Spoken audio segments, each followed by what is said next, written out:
full moons, the moons affecting the mind. Where is the mind? Where is the mind? The mind's in the body, isn't it? It's in the brain, isn't it? No. The mind is everywhere. The mind is in the biological body, yes. It's also in the soul, and it also connects us to unseen levels of reality. So the moon and the mind are intricately connected, and that's got a lot to do with what we call the matrix. The idea of the moon and the moony system, the mind, the lunar aspects of going out of our minds, all these things that relate to the moon. Also, the emotions. Where are the emotions? Well, the emotions are supposed to be here in the solar plexus, which they are, but according to the ancients and according to more kind of medieval philosophies, that the actual mind, the second brain, was here where the emotions are. So the mind and the emotions, the gut, can also be unsettled under a full moon, of course. And also you have the idea of people going crazy on the full moons, and their mind works overtime. Their mind gets them to do strange things. Their mind thinks strange things, tells them things that aren't necessarily happening in reality. They're only happening in their minds. Because what is happening in reality, in truth, is that our minds are happening in reality. Our reality is our mind. Our body, our physical body, is also in the mind. Because if you understand the idea of everything being an illusion or being Maya, then under the matrix, the matter, the material world, and the moon being a secondary hub for this reality, which I've talked about in other videos, that relates to life and death and a processing unit, not just a spaceship, a battleship, no, a Death Star, sorry, that's right, the Death Star. Death Star being the giveaway word. It's neither a star, because stars can birth life, but a star can also take life, and the moon, in my view, takes life. It's a place where it reduces our life to the basic materialistic, mundane, physical, money-controlled reality. The moonopoly, not the monopoly, as I called it, the moonopoly. So when I hear about full moons and it driving people, up the wall, as they say, and making them feel like the world is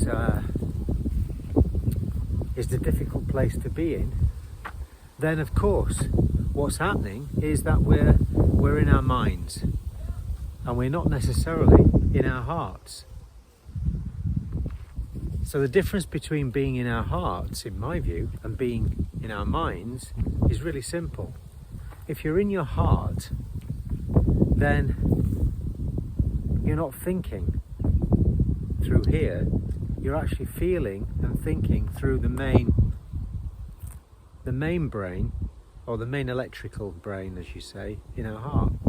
Our heart connection is what keeps us at peace, which refuses to be emotionally drawn into any of these lunacy or lunatic thoughts that we might have under the moon. Now, I'm not belittling for a minute the power of the moon in terms of tidal waves and the woman's menstrual cycle and the emotions and all those things that relate to the hormones and the chemicals rushing through the biological body. I'm not belittling that. What I'm saying is that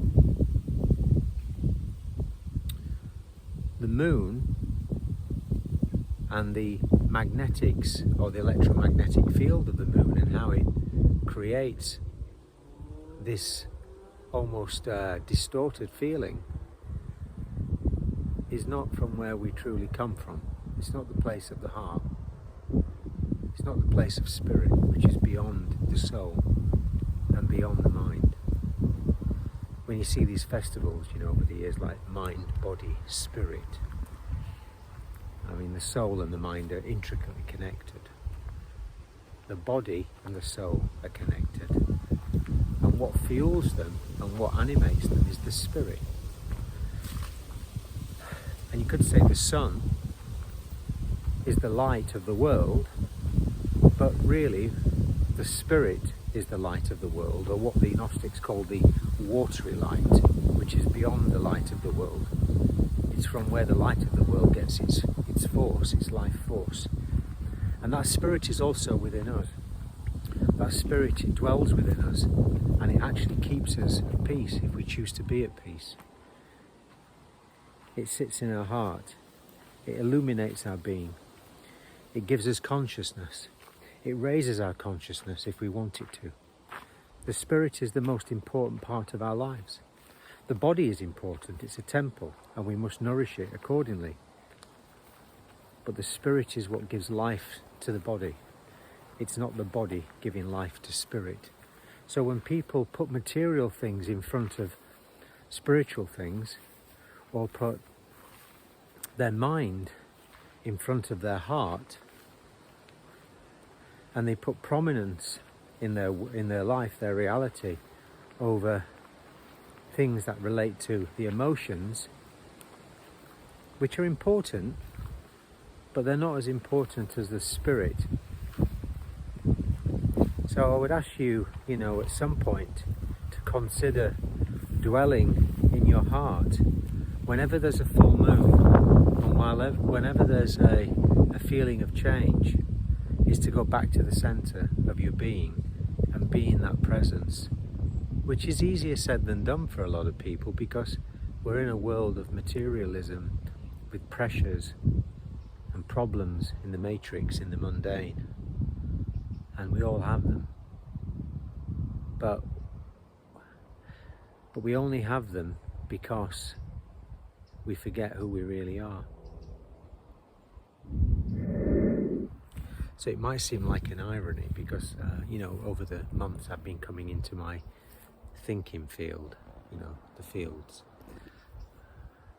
and all I'm doing really is taking time out of the madness of the mundane world to clear the mind. And by clearing the mind, of course, I'm connecting to higher levels of myself, consciousness, my heart, and I'm getting clarity at the same time. I'm also getting a tremendous amount of peace just by sitting and watching and meditating. So all these things are important. All these things are important when there's a full moon. We need to be able to do that.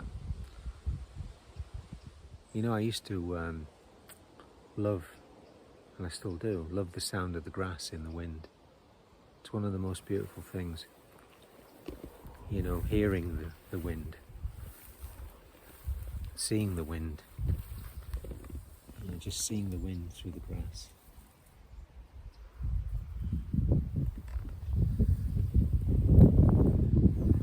As the wise ones have said over the years, the spirit is like the wind.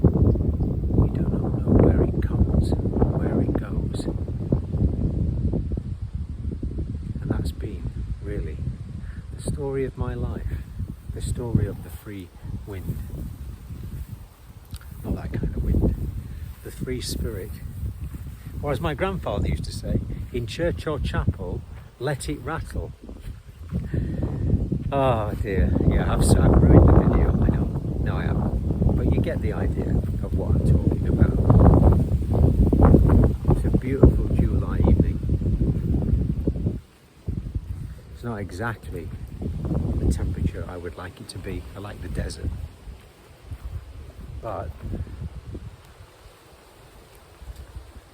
that being said, it's still exactly where we are all meant to be, wherever that is. So knowing what I know about spirit and how I like to connect to spirit